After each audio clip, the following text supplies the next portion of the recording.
त्यांची काही जुनी काही दुश्मनी वगैरे होती किंवा जुने काही वाद होता त्यांचे, त्या वादातून हा प्रकार घडला। काही शस्त्रांनी मारले, शस्त्रांनी वार केलेत पाठीवर, हात पूर्णपणे फ्रॅक्चर आहे 2 ठिकाणी, तो तुटूनच पडायचा बाकी होता। यांचा चौकीचा माणूस म्हणला की मी हा जॉब घेत नाही। त्यांनी एक पत्र दिलं चौकीच्या वाघमारे नावाच्या पोलीस कॉन्स्टेबलनी।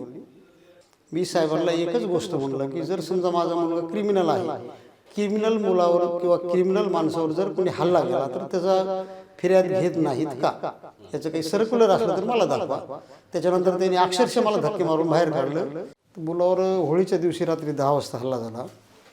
साधारणतः 7-8 लोक होते, मारणारे त्याच्यापैकी 3 ते 4 जणांनी मारहाण केली। कॉलनीतच मारणारे होते, त्यांची काही जुनी काही दुश्मनी वगैरे होती किंवा जुने काही वाद होता त्यांचे, त्या वादातून हा प्रकार घडला।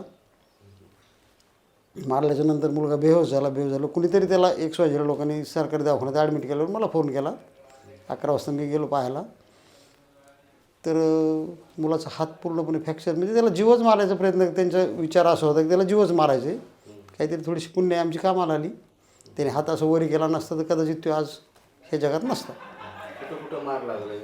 त्याचा हात 2 ठिकाणी काही शस्त्रांनी मारले, शस्त्रांनी वार केलेत पाठीवर, हात पूर्णपणे फ्रॅक्चर आहे 2 ठिकाणी, तो तुटूनच पडायचा बाकी होता। ते नशीब आमचं की समजा ते जुटलाय का नाही आता सांगता नाही येतं। ऑपरेशन तर केलं आहे आम्ही।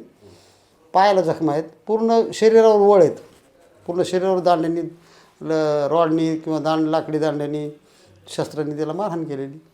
पोलिसात गेले होते पोलीस काही? मी रात्री 11 वाजता शिवाजीनगरला गेलो होतो। ते म्हणले MLC दाखल झाल्याच्यानंतर आम्ही येऊन जॉब घेतो। मी दुसऱ्या दिवशी सकाळी 12 वाजता परत पोलीस स्टेशनला गेलो, MLC घेऊन इथली।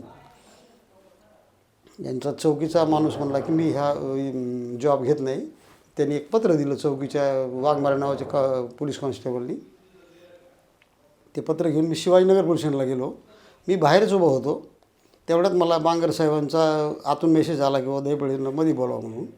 आणि मला बोलविल्याच्या नंतर इतकी हीन वागणूक दिली की जसं मी काही आरोपी आहे। माझी तर बाजू ऐकून घेतलीच नाही साहेबांनी, उलट उद्धटपणे मलाच, म्हणजे तुम्ही असे तुम्ही तसे, मी बघून घेईन, मी असं करीन, मी तसं करीन, तुमचा मुलगा क्रिमिनल आहे।